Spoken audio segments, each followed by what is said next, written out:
राजयोगिनी तपस्वी मूर्त लवली दीदी जी से। दीदी जी हम सबको अनुभव कराएंगी और सबसे बड़ी कला सिखाएंगी। सबसे बड़ी कला क्या है? अपने मन को ईश्वर में लगाना। अपने मन को यदि ईश्वर में लगा लिया तो फिर बाकी मैं समझता हूँ कुछ रहा ही नहीं। तो राजयोग इनका विषय रहेगा। राजयोग पर दीदी जी हमें अभ्यास भी कराएंगी, प्रकाश भी डालेंगी। अनुरोध करूंगा दीदी जी आप शुरू कीजिए राजयोग।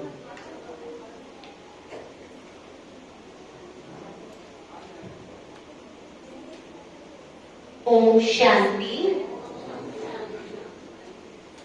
समय की भी एक सीमा होती है, इसलिए राजयोग का एक कोर्स जो है आपको खुशखबरी मैं देना चाहती हूँ कि आपकी सोसाइटी में आपके लिए आप लोगों के ही अनुरोध पर यहाँ पर रखने का प्रोग्राम बना है, जो बाद में भाई जी आपको सुनाएंगे। मैं समझती हूँ आपको खुशी हुई। आप चाहेंगे कि आपकी सोसाइटी में आपको राजयोग का 5 दिवसीय कोर्स कराया जाए, प्रतिदिन 1 घंटा। तो आप ताली बजा सकते हैं।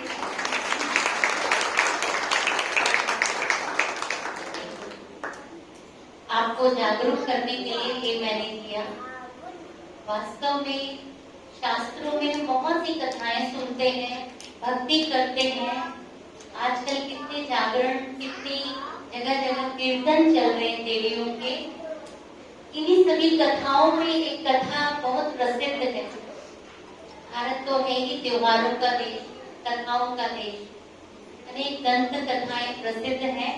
अब उन कथाओं से हमें अपने जीवन के लिए मार्ग प्रदर्शनाएं मिलती रहती हैं।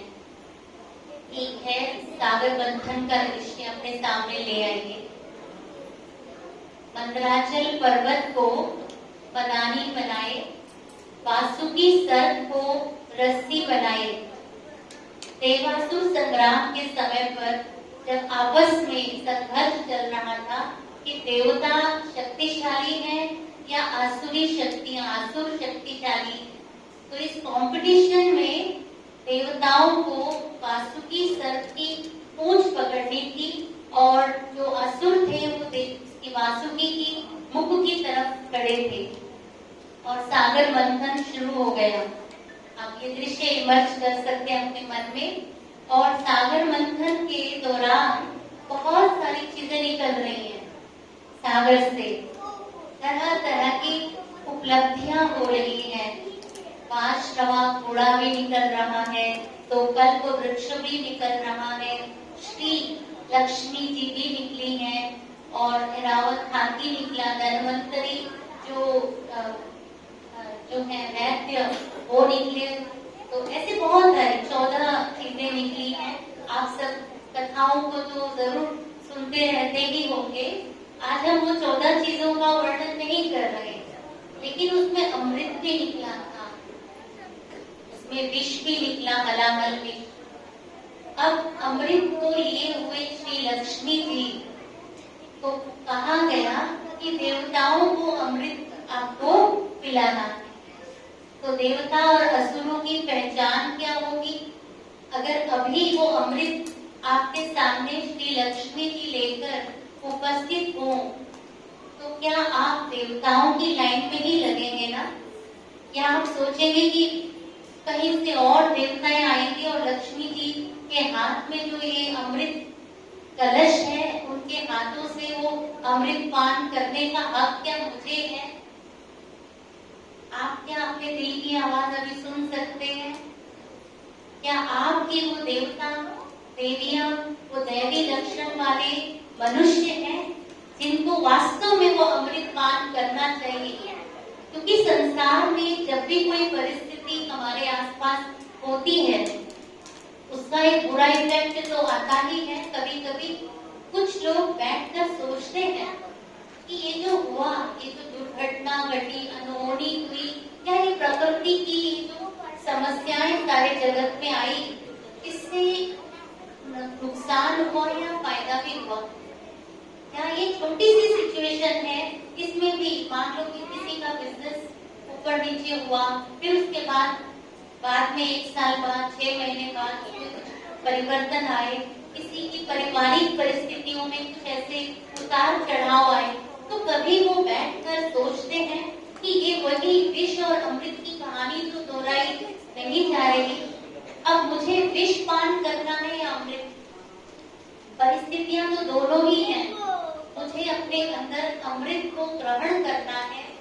चारों तरफ परिस्थिति कैसी भी हो, अपने को पॉजिटिव कैसे रखें, इसके लिए हम सबको संसार में रहते, घर परिवार में रहते, समाज में रहते, पहले बड़े बुजुर्गों का, चाहे आध्यात्मिक गुरुओं का साथ होता था, गुरुकुल होते थे, हमें शुद्ध पॉजिटिव दिशा दिखाते थे। हमारे शास्त्र भी हमको कहीं न कहीं अच्छी दिशा दिखाते थे।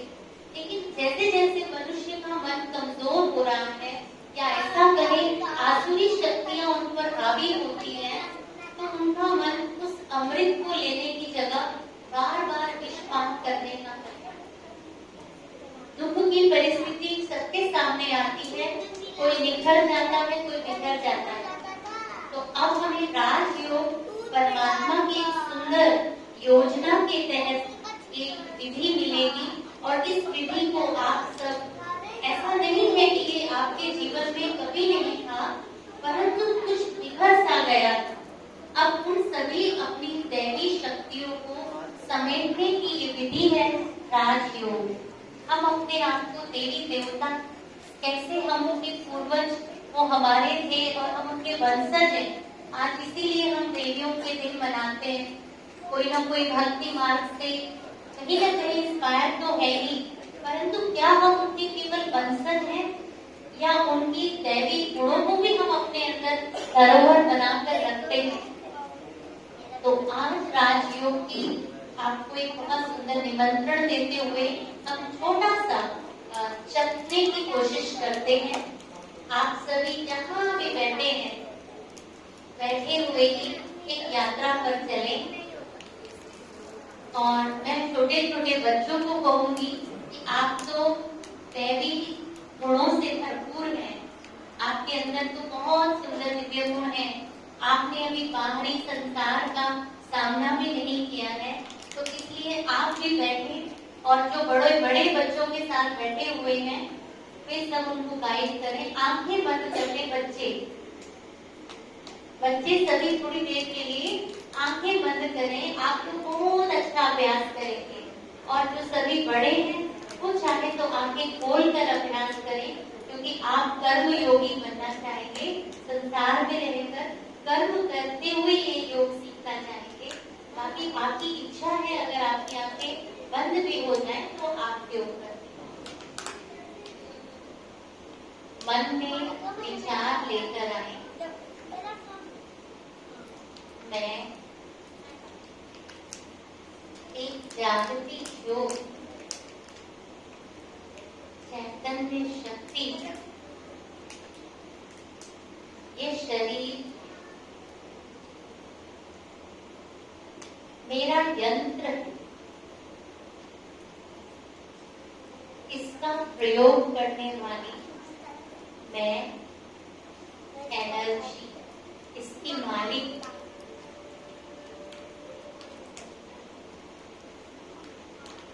मैं एक शुद्ध चैतन्य शक्ति,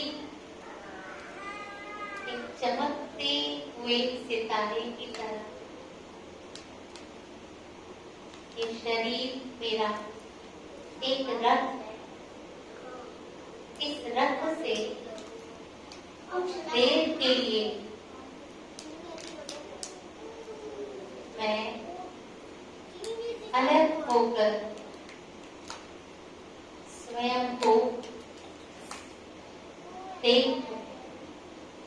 शरीर मेरी गाड़ी है और मैं इससे अलग। जैसे रथ चलाता हुआ सारथी कुछ देर के लिए अपने घोड़े की लगाम एक तरफ बांध देता है और आहिस्ते से उससे उतरकर स्वयं को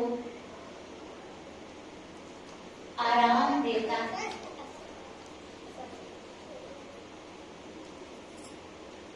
ऐसे ही मैं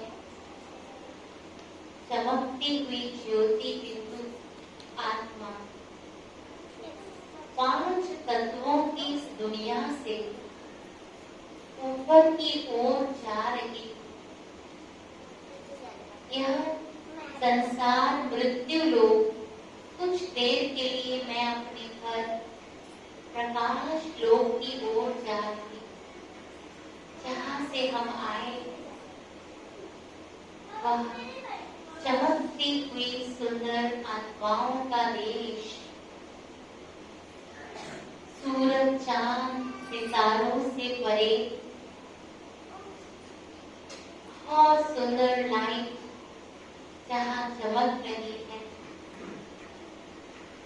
उन्हीं सुंदर मणियों में शांति, प्रेम और आनंद की अनुभूति करते हुए मैं भी एक सुंदर मणि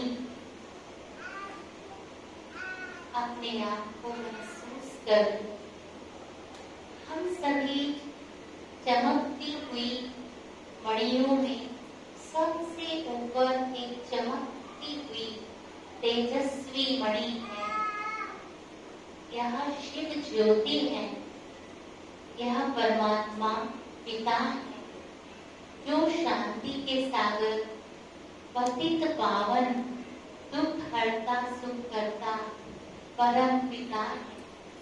हम सब आत्माओं के पिता हमारे जैसे ही चमकते हुए बहुत सुंदर प्रकाश की किरणें, जिनमें शांति है, प्रेम है, शक्ति है, चारों तरफ उनसे लाइट ही लाइट आ रही है और हम सब ईश्वरीय संतान उस लाइट में भरपूर हो रही है। हमारी कमियां, हमारी कमजोरियां दूर हो रही हैं और हम आत्माएं चार्ज हो रही हैं। परमात्मा की छत्र छाया में स्वयं को अनुभव करें, उनके आशीर्वाद अपने ऊपर प्राप्त करते रहें और दिल ही दिल में उनका धन्यवाद करें। ये मेरा अधिकार है जो पिता से मुझे प्राप्त हुआ, जिन्हें हम जन्म जन्मांतर याद करते आए। उस पिता से सुख शांति का अधिकार प्राप्त कर मैं उन्हीं की आज्ञा से वापस उस लाइट के घर से धीरे धीरे नीचे उनकी मीठी मीठी याद में साकार दुनिया संसार में पहुंचकर वापस अपने शरीर रूपी रथ में प्रवेश करती हूँ और अपनी उन शक्तियों और गुणों को याद करते हुए परमात्मा का धन्यवाद करती हूँ। अपने परिवार में और इस संसार में इन गुणों और शक्तियों का प्रयोग सदैव करेंगे। ओम शांति। ओम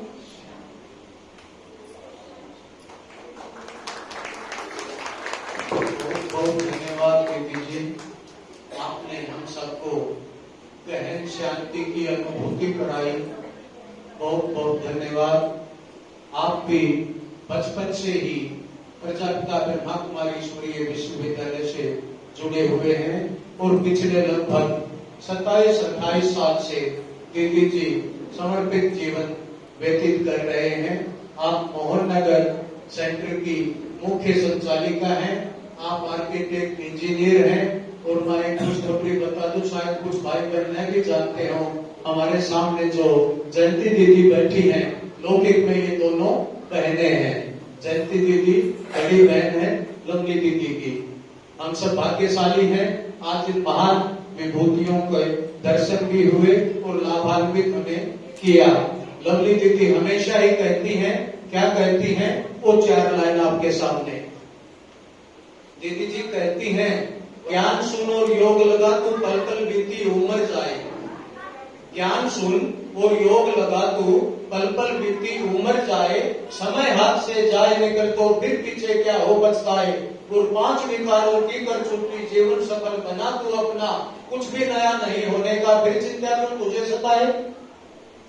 प्रोग्राम को आगे बढ़ाते हुए दर्दियों के दिन चल रहे हैं और ऐसा कैसे हो सकता है हमारे बीच में चैतन्य देवी न पधारे। आप अपने अपने जगह पर बैठ करके उन चैतन्य देवियों का आह्वान कीजिए। 2 मिनट में चैतन्य देवी आपके सामने हाजिर होंगी और मैं उन देवी से प्रार्थना करूंगा, धीरे धीरे धीरे धीरे कदम बढ़ाते हुए स्टेज पर आए, स्टेज के पास।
अभी मैं कुमारी आरोही तिवारी से अनुरोध करूंगा, उनका अभी डांस होगा। कुमारी आरोही तिवारी।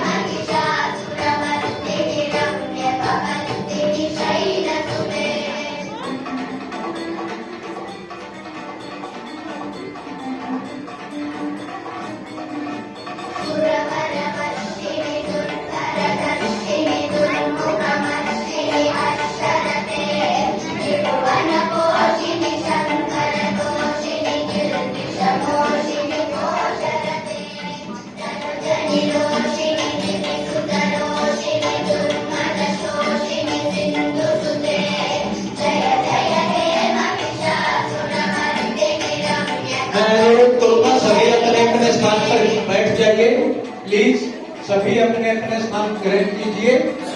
बहुत सुंदर प्रोग्राम अभी हम सबके सामने होने जा रहा है।